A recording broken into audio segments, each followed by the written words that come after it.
na sensusu ana ankane gana ma panyina obi ajodo mani mahama etemu se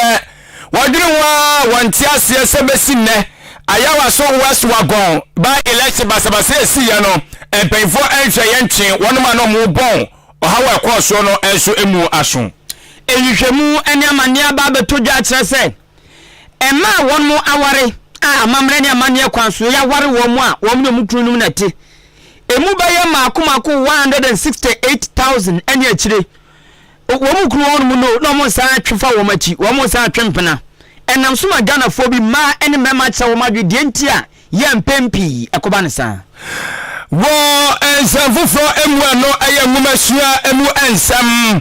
achechefo kabom ekua wafra mu se eye tewu wonu mu kire mu so mate atwea na adeshimama emu nkomo ne mu nsankaye eda pono so wei enya afufro bi na wie yesi adwade babeso mu se awia pem to be akan kasiaseda Kwama Masha Beauty and Training Center ena company bia won mo pe asase ahan 2 plot or more uobia watu odi free na wo mo mehan intenta mo beton so no problem me pa choka aisha no so say ubetumi adi achi babibia obia wo Facebook live obehwe Ahenkan 93.3 FM na do adwenche no afa ho uwia no like na wa share ana se okuta Yesu moja me kire yam phone na odo adwenche be fa 0533 898915 0533898915 text message and a WhatsApp baby at befebia no bekin kan amount information centers ebro adwunum eko adusia ebi ewo bono mantemu ebi wasante mantemu na dodo na ewo epoe mantemu kase ne de ene nhwam nti wom so asom kutwe eto apete me din edikwaku anin kusi buadum awia imene adwen pa hene kofi mensa adwene papa na papa endi wanimu kan afi nsam ni nkyeremu ani ni mfiti ase eni Ahenkan FM wati wasum nana nansa ana Ghana mampani His Excellency Nana Adodan Akufo-Addo tia ni nanti kopiem ewo Austria kura ya feno Vienna na okopie Vienna ewo Austria maimu no ena mampani Nana Adodan Akufo-Addo na adwumadie bi ena twe ne ko hono dwumadie yi eye Africa Day event a ekoso ewo Vienna ho na abra mampani ya to nsafra no yenhia mampani Nana Adodan Akufo-Addo all the way from Ghana to come and give a speech and on board some sha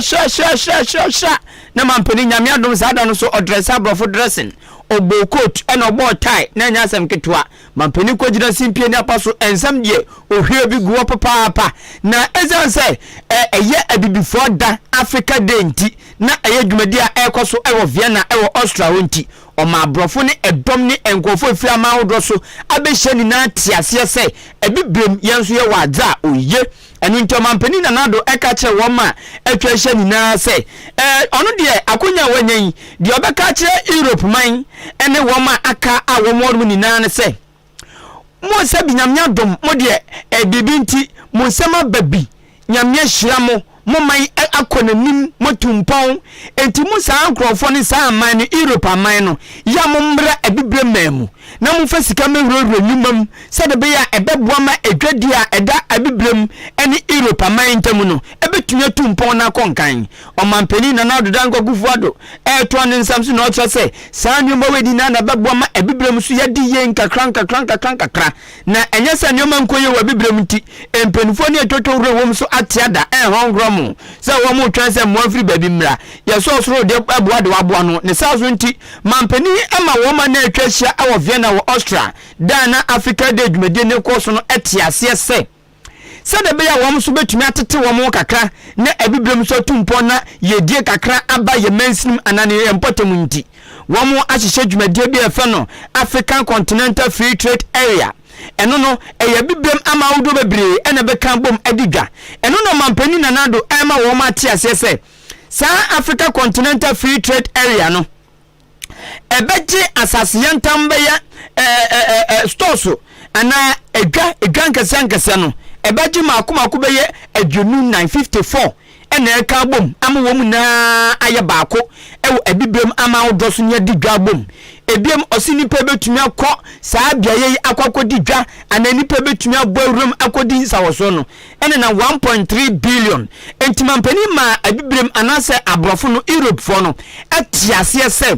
de abibrem so ye hihye nie na eba bedi dwuma na se frase so se edi dwuma edi yedio ne nkanko abeba abibrem mu ne sa so nti wo mu nya frase ye toto niama no wo mu so mu abi o mu obia no wo mu famra mebo abibrem man sika kakra mo wo am betum de rewre nwumam ama mabro nya biaye wo betum de rewre nwumam amadwadi eda Europe ane Africa ntam no atunya tumpo no mampani efa sa akonya no so ese wo mo pa se ya wo mo mra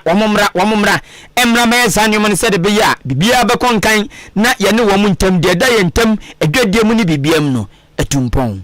The growth of more entrepreneurial economies in Africa will provide the basis for undertaking the urgent task of the structural transformation of African economies, which are largely dependent on the production and export of raw material, to value-added industrial ones and stimulate agricultural productivity. This will accelerate economic growth, enable us to feed ourselves, and create jobs for our educated, empowered youth. A very important plank for the mutual prosperity I am advocating would be Austria's strong support for the African Continental Free Trade Area Agreement. The AFCFTA links 54 markets covering 1.3 billion people with a combined GDP of 3.5 trillion United States dollars into a single market. It is the world's largest free trade area outside of the World Trade Organization itself. Imagine the investment and business opportunities offered by the infrastructure required to link these markets more effectively. And imagine the business opportunities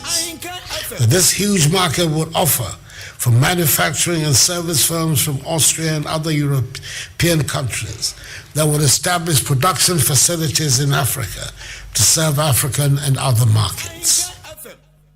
Onipa moti so akase ye Ghana mampeni His Excellency Nana Adodankwa Akufo-Addo nsem weni na no de tudwa ewo Australia abrochimemu kura ye fe no Vienna eho na dwumadie bi koso ye fe no Africa Day ena mampeni Nanado e de sansem weni na ekotudwa o ya toa ayapem tibra kan kase ba no so na yakoyanim awo ensamfofo enso emuo no no eye amanyosam se Ghana fo ebekaya wo ayawa so West Wagon abato empesua eso wabra ayopanya na wono ayomomla sebedwani awanya de baby eko Emmanuel Treme eye agirako ajako wonya de baby eko ye wabra ni pabonifo bi kwaje ni kwafi ni nsemo no nam so ama waya siseye ese wose eba election eko so won pesua ne so entafin pinu ne du enkron ane yede amamla ne amane sise so ewo abato ekwan so a ane eba election no etimi eko so na next wani na nse oka kire ba election no ko so afin pinu ne du enkron mo na etutuo bi akokọ so wabra na abato no eko so a eni pa dodo na eprepraya na chese sabio eni enso eye nyan na free sabre no edi samanyo ko no a kire mu sa ewasa aban ehwe na kasafo a wono enso ko ise omanim kaka motobi a wamo ise omoti se asrafo ebedi nsamone ewo ayawa so West Wagon wono no yanhwe na ka yanhwe omu nyina akiri kwan ne avom ko jama mlana no na amamla ne bo wono ma yetimi atwe wono maso na nso besi ne edi samanyo ko ni kire mu se omahwe aban na nimu a na so nya de se ewon senkaye no eye ade asabi eyaye ehiasem de ama aban no enam so bi ama building Ghana to atese eno eye owura Dodra mani ma wotu fra gadama di samanyo ko no afimpini mi adunu enan emu wode esise so wa prema ntam ya no okopia mu ewo eye asofo akuku dama kekero ni antiri enso anan so awokofodi amonte so no de to manim ka kira wonom se hwe ade bi asia chese ehadwere pa obia bunani aguso a obia bezo baka wasem eni se ayawa so West Wagon by election no anu to dwa wo pepa mo so me no ne da na etoso aduasa ba kwafi biri ne du enkurumo no wa mafo obia kan no paado aban bezo baka wo hwe na ayade se won mo NDC fo di ho ya pa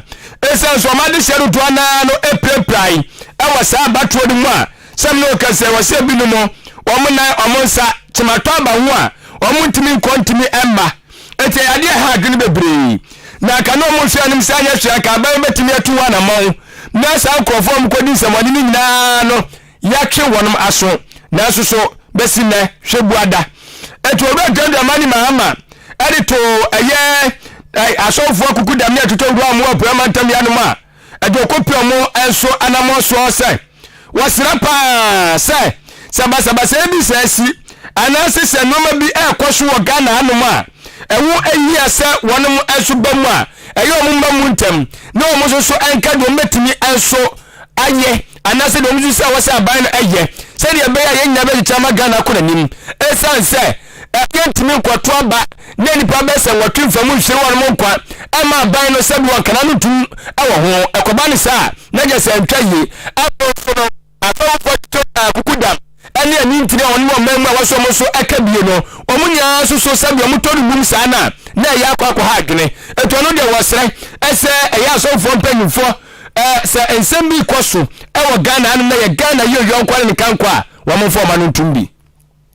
And now, Mino Kase, the 5th anniversary of Ayawaso West Logon. Mokai, you see, Abra ye by election, no, Asrafo, and a Yimu mass cashisho, Muni, Omupie from nowhere, a bet to 2 a prepare, Nipa Bebre, and now make us say, Yababakon, the 9 on Timi 19, or the Fie on Timi Jumebium, Bebre prepare. Apart from that, 2020, Yato Abano, Ghana for 8 in the year, Yanya investigation, Yan compensate your families, nothing. Elections, but focus on you see they are a very emotive event. Elections are a very emotive event. There are many emotive things. They say ethnicity. And it's annual money normally yakoye one nation. I was say annual money ba. You share send you better to your may send you beya sa basa yono emma. Make us say boko and toko esiho. If you say there are chieftaincy issues, ethnic issues near there. So also na elections, especially disputed elections. Entina emrebia yakasa you expect say and cancer for faith-based organizations. Most of them manobe kahu. And now it's a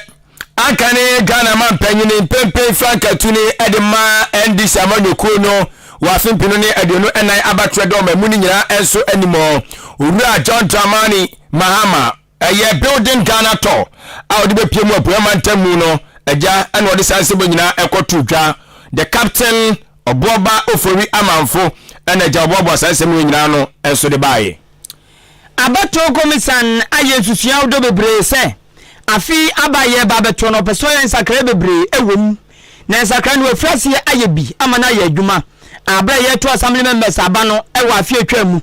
ene bosumi a atwamu ya no abato komisan ayen hyehyeye se ye kokoto abano sa enka ye de ensatea num no yan fa ensatea enkonu hwiwi mu biem ye yefro apeto assembly members abato ye yifro no ya fa ensatea anu bibia mu na enu na susue bi mo de ban ne se enkopase atwe abato ni free December eba November enu ye baako ena afi bra ye de beto aba ayepon anwume no onum no enu so nko susue yampon anwume no miensa enu so ensusue biem san susue mienu ndie wo munya engine tum na so de yafa ensatea no inkimu ne de eye adwuma eno nam so ama abato yi afidie akwakwa epinso sanse binim sa de ntina abato commission atena wono a ye ba beto abato afimuna obeso de nsakrewe ni na ba obekeka nkrofo ti abum keke ya to abase ya mfie be ye aduasanye akire ekoba ne sen ena afidie chinchina pamno twano oso ba be sansakrewe eno de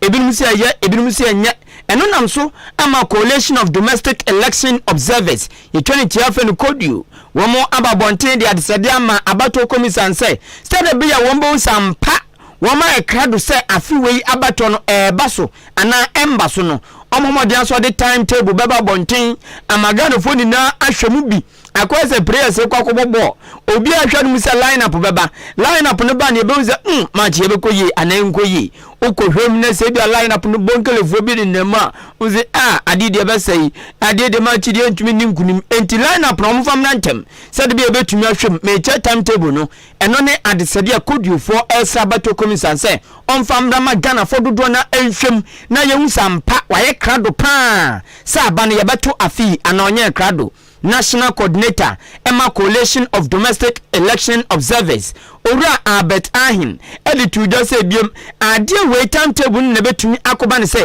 oh abato commission obetumi adada amanyokuo bi ana wo meka bi wo e abato onsam no ama ya tiase sampa bibia de na kwam a yeto abana ebeye enti wo mu hwe no mu say mpiti na akoya abato commission so aye crowd sampa afi aba no ye beto de a onfa timetable no emra.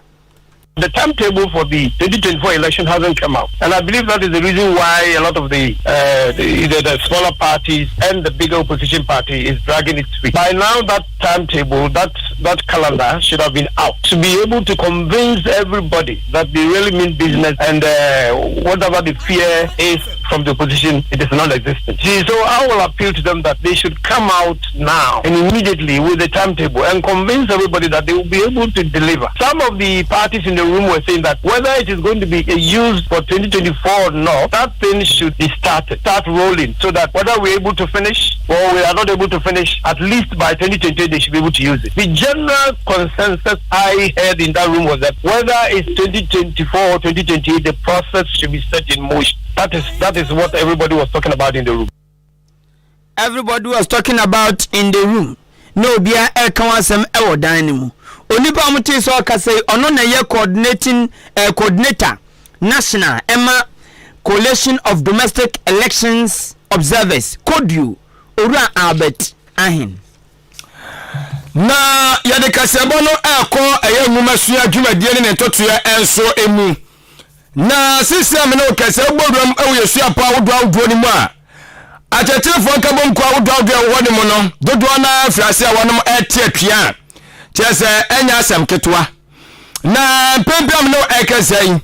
eye Teachers and Educational Workers Union of Ghana can to friend say tewu wonom so kirem se enedai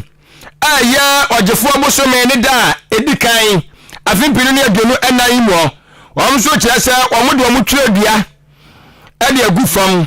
enya de so mbakọ adwuma na womakọde womo dwumadie se achechirefo kosi se aban enso betie wo musufre womo kirem se womo di kan ba abontere babo aban kokọ se enwoma ba ko mienu miensa bi ano efa omakatwa no womo nimsade ewo nsankaye na aban ne hwe naka womo enye de se ne fata womo beka ye no aban so manim to sadia sabio na ade ayira no wanka wo hwe ana womo si yo amate eto omo so kwata se ko mutri pa mo no ana omo chese sade ne ye de yaw na sa anya o ya ye nya fa ye de biara eda pam no tano eno aso ne samache no etu eni sa na tie de anya omo soso wo metin to skokọ de akira ban ama wono akase wo sa ye tosu kokọ no ebia wo manum de du ba bia ye nyina ye jani atifufuo no bia du no matifufuo na abai from de ya kokọ no so beti akire no eti omo chese eneda yi ede ekro eni achachirafo amu kanka bom konyu amududo ebaburu bese empimdu 10,000 wamu nyina no enya de so mbakọ adwuma achese eno eni amane ba wamu de nam na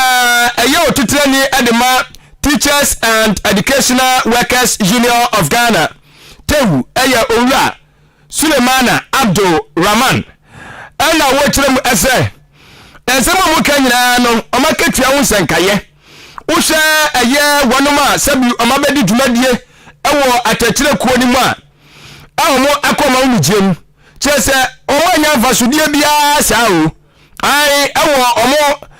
akoma wo mugie mu womo so mo yi adwuma nso so a aba besu osisiri wonemo enu no saa ne de ye noa ne saa na ambene eto omo de mo akirem se strike no womo so ekọ already no kura mpodo gawufo akodada eto omo so do mo ntoma ekọbọ mo dia no omo kire se afidi aban be wusa ampa achachirafo sa omo bre pa so mo nyina kabom no mo tie tia de tia aya aban se ya aban so be feel hit no enu no sa no be pomani ma hwe no ayo makoma so adesade e de ama wo mo. I can assure you that we are over 10,000 members in the public universities across the whole Ghana. So from tomorrow, the whole country will know that whether we are on strike or we are not on strike. Because we were so at the workplaces, that is why people were not seeing the seriousness. You know, GAWA and SSC has already declared a strike and they are on strike. But because we were at the workplaces, the impact wasn't there. Government was not feeling the heat. But I believe from tomorrow going, government will feel the heat and they will do the needful. Even though we do not wish to embark on a strike, but as I said, when you are being pushed to the wall and the only option that you have is to respect the voice of the members by putting down your tools, which we have done, that is it. Yes. Adesimama enia wuti ye wono ayetitrani edema Teachers and Educational Workers Union of Ghana Tewu Owura Sulemana Abdul Rahman na wadinsam bi ka ho ebiem e kire se okopiem ewosuapo awudu ma bra mo bre no ajonya menkoa na bim na so eye ngofo hunu so mo na enjoy wo mo chese strike na mo kono nya mo nkoa wo me so mo no mo bambokuo eno ma senkafo eno ma twetwefo obi ade no bagimbi na obi ade no jimbi sanso dia na chese se dia ye no ewo se suapo awudu a wo mutewufo de wo dwumadie wo mu no ya totu sa schools ni nyina so enu.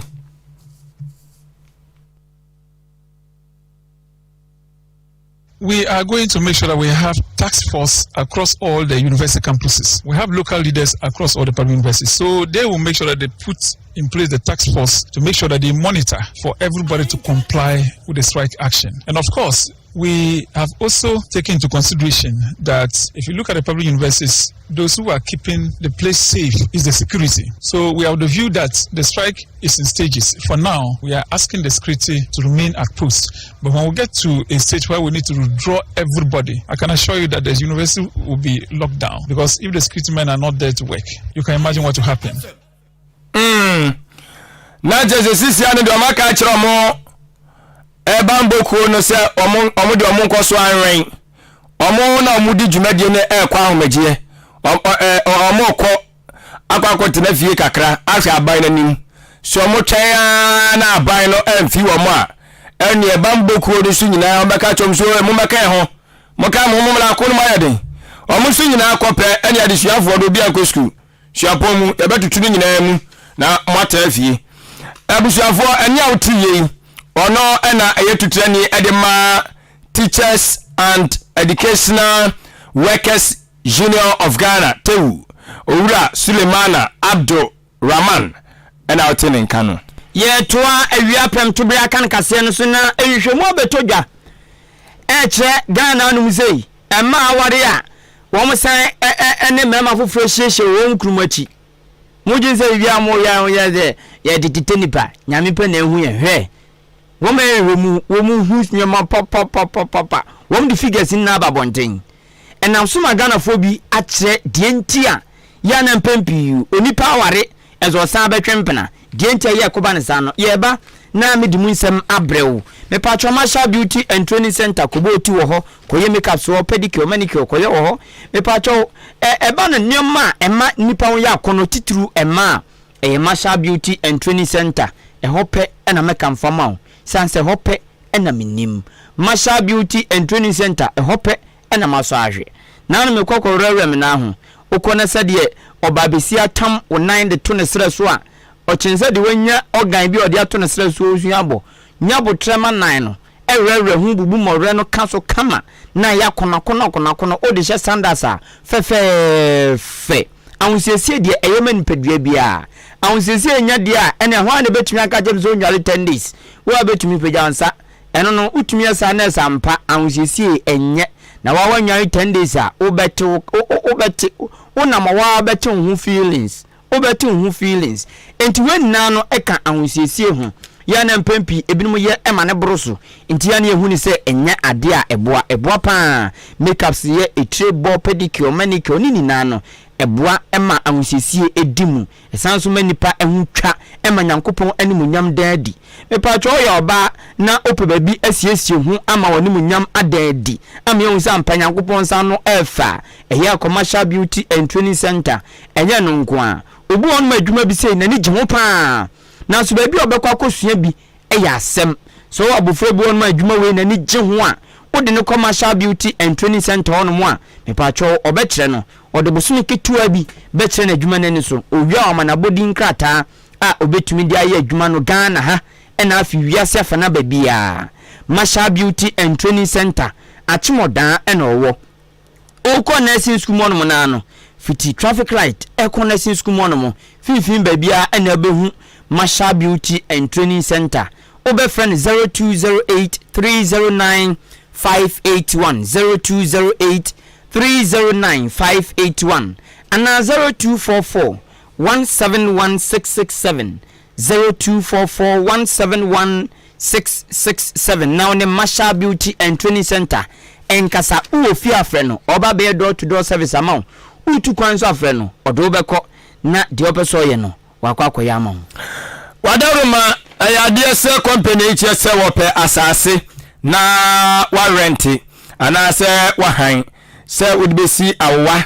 ana so de be fem no ni nyina no waye krado se eja wone wo so bedi ho ano baba ye fiti achem oda kwantempo no ho kosi asane baby biara wo bi enso eda bia no wo so opebe se eye true plot ana se de brosa eti wadaruma so wo bi a 0244 878763 0244 878763 na ne pay for abon komo sanso and odu so a single room self contained timpacho uye efiura na uwo eye single room self container with the emma haya wadaruma wachima bo abukru dio ma 0545950502 mum kafra mam fan bim 0545950502 0545950502 na fe oso watimi no nipa kro abo eye enkomo afi yantoa awiapem tubra kan kase no sina me ka o se wutie ewo Ahenkan FM what wasum papa no ye ma kwa no ado agentwere afa 0533898915 0533898915 won ma eye nhwemu eye ebuama omen ye hu se de ebia abrabo ye boyi anate ete Ghana ha no ye koyanim ana ye tesan woma ye sa adwuma na nhwehwemu aba na 2022 ena wom de baye Ghana Demographic and Health Survey womo ewo Ghana Statistical Service for akache wom na de sama ne we ba betu dwa kire se 2022 wom hwehwemu beto dwa se awarefo a ewo Ghana anum sei emu 168,000 woma wari omotia wari asio ya hye shomo nkawa yenhye nkawa mpo a amamre ne amanie a edimu a ekire di adanse se obawe waware obawe oninuku owokunu obawe ona hokwa no ya hye no mani na so amanie kire se nipa 168,000 emao wom sanso etwempra wofrofo wonmu kunu achi wei enam so emetwetwen aso ma Ahenkan news amanbo 40 simonten so ema noti hana koko etisi dwom ene Ghana fobi kodi nkomo na odinkan ne ma kasa se adenti ena maware ya mamre na mani amamu bibia di adanse sampa di ya amamu no mutumi ni be ma wufo bia nkohia biem ache ukun so bibi to know bibi an to know adepa to know adepa to know ukru na de opa bia ukru na ade opa obema bia ukru na so manu mu bi ebu o mani gu sanu mani na so still woma ware nso woma san twefo won mu kru num achi ena nipa makoma ko 168,000 ena abeto dwa se dwumadie bi sei ena na wom 2022 enam so de emabi achirechemu de ntia ya na mpempi awarefo no bi yesa no eni so abrabo no be fama nti ebedu baby na obewale chire na onya ne se na first na onya no nti aba ne sa na afofo ne ade e we na wote hu a we na tise na wote hu ho omodin a we de obi ka ho na we de e ma we de omoa wo say na se na ya kasa bebre ya sa no no so kwala ne hwe ne ade na se be ma no so amoa na se na de afa be le se ama ma ni mu ayasa obi wo ha se oba me ne mi kunete o de we mi hia we mi pewe so asa no aka mi ni bi enti no e no sa na e be ma won so oba no e be hawo kakra enti no ni a wo free sa obe ya e be boa no obe ahokyere obi so ho no mu anya ahokyere ne ho na ye de wo ne ku be ade agida ma no enso anya ade a obetena no obekọ ya no so ko ma ye problem no le jane ma bebre so wo no me be abe ma no date ni na okro nya wo pe bia wo de ma wo out ni ade best onya waru wi a sa ne mani nyina wo jai enti e bi so na no obi so atena nipa no so ya sa de ni bi ma enti e ba sa na ma wo kai sa nipa no ene ma wo sa na utim kwa no s boy sa kwa e de oba bi wo ho a na ope life obi asa we fe de ba be ma na oba akọ ware no no asa so obe ya ma no onya ware ni wi a no wa ye ni fikese ma ba wa onye sa de ni ma ne bi so ko sia be ma bi wo kwa ho na se be ma na so meboa wa bom se na wedi na ti ene a muti yei eye Ghana for maybe a wo maware e na eche de enti a ya mpempi wonu nua ma bi aware na suni ni na achi wo msafa wo mukru no machi ene mema foforo kohia ekosepe wo mo no ene na mo che de enti a ya na emu wo mo ma no wo mo etua na mo bisa no tuwe de mo anu mutum we we wo my experience ene a kire nti den jevin so be ka to sapo nchene wu a we be ma na oti ya fa bitumfo so de bi ade be ma wo yire akoyesa no ubesi anu kwantama ma no enu achi ye ne mema no bi nso kasai ebisa wo mo mi hu ni se wiase enibre ani wiase ayeshi maka sa ho chika ani akonoboni na koso we have smartphones aba ma edwa mo hu ni ma chese ni ma koso we be ma kra na wankra ho wo yire nso ma oni nyino akonoboni asori maka sa akonoboni apeje ne mu papa obi wo ho a wo hu ni partner oni ne nam ne bi wo ho a na nipa na ohun no bibi nti a ohun wo se obenya wo ne nchen nti na oben na ebi a wapene so ma na ware no but enye odo se oni ne tena akwa wiye ti sa de ko na ode na ne to so se bia sika ana se japade se saade ne ni ho biom pele se ohwe ne ho fa ba bia obenya saade kro no na wiase ne bere so kana mana bansa suban omusuban nye se osuban ya untimi fa ku achi mani bi ha sika ni be anti na ma mu fa mu ku achi unu ku ti fefe ede ni hia unti se obeti ni bere ene sika ni bere ana abaso ma no bi so yesa ene ma no ma ba no fat ebimo omu ye omu de papa uye wiase bibia ma no krampa nani nso ede akra na akofa ni kuachi because one nani briska two na wo hwe tam no so ano na omu sisu no oba no wo sisu no de no bobon ayonfo bitina cha utumu se be ma no fa omu bigreen no awo wale ye be ma kra wanti man wale na be ma kra no be wale no a wani ko da mu krampa wo fi se ni ku no a wo hye kawa no fi se juma enso ani ti wo ede krampa ese san akofa na chi ete na ma ba de e yakono bon na se enyina so no doso nyina so no doso pa we mema ni bi nso na ache de enti a ya ma awarefo ni bi wo ma wari na achi wo msan so efa wo mukrumachi ni mema foforo ekohia uhu de wo mo de eno na ma ene mema nankasa bi atomu ni muton achireche mu ni wei kobisa wei esanse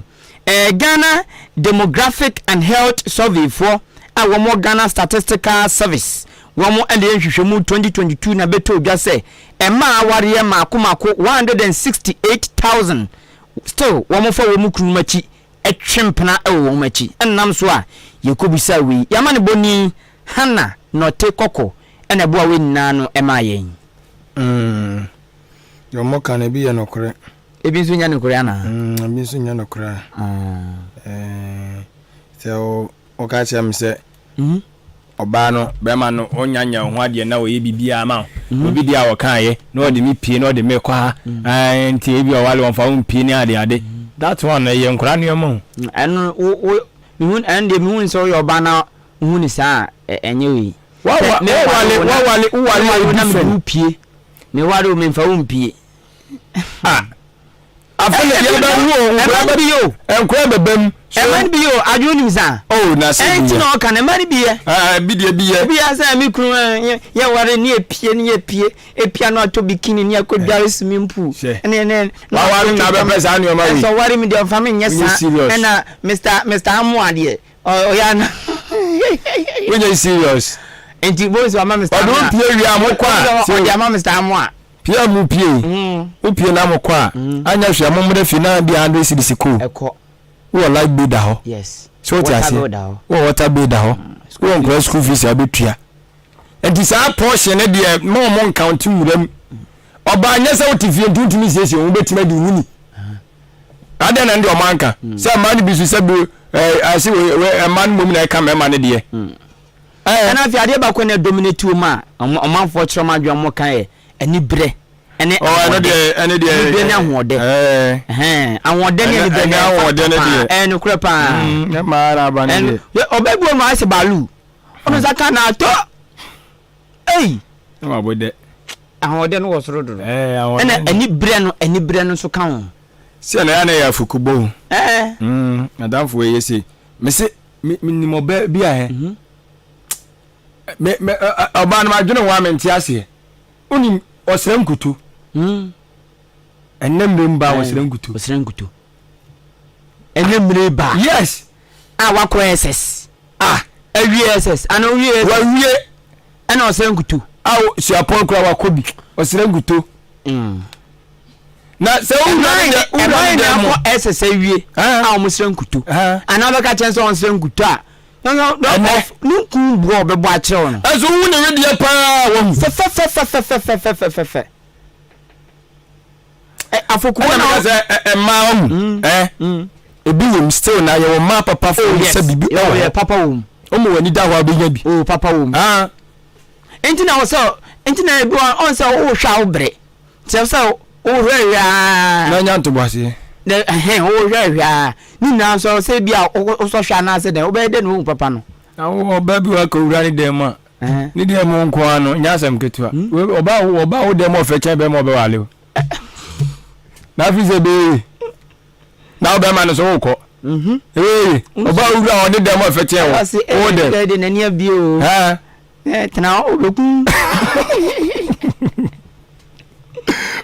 it was a big issue. Say a man worry 168,000. Womu chiti womu kunu. Ewo Ghana ha.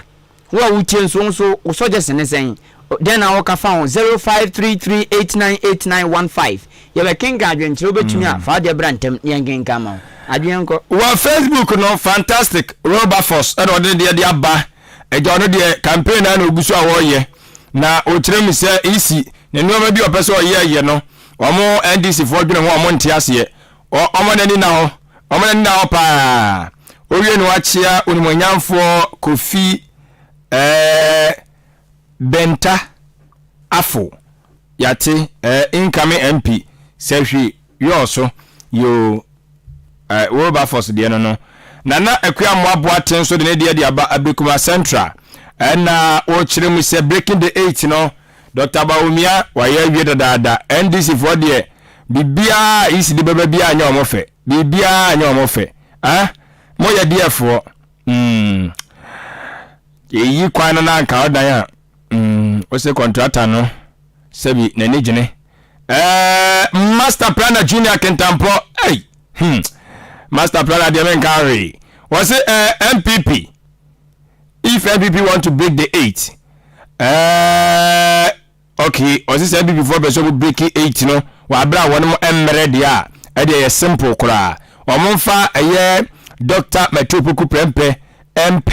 Dr. Baumia eno anu no wo se oye sa pe NDC agu dog to dog om de mpanye ba wo NDC fo ama omo widiem na be yemre we so eye akismi se wi be kwai ala odi fro odi abayi o se na na do ene Dr. Baumia obusamo se Cape Coast Airport no away $1 million per constituency no away $1 million per constituency no say away obisa hostels for a year kaya yi no wose ano so ewo hene yate 1 chocolate per child in all schools elo so obisa se ewo hene adwe onko Accra will be the cleanest city in Africa. We'll see how far now. Ghana will be like Dubai in 18 months. And what's the Marquis say? Was in Tisana way no 419 promises ana. Ha, assume campaign said I'm penny no. Because you won't campaign or you know. Said I'm penny no. Was it then? Oh, so I want some out car, you know. No, be so. To follow no bisa say one some way.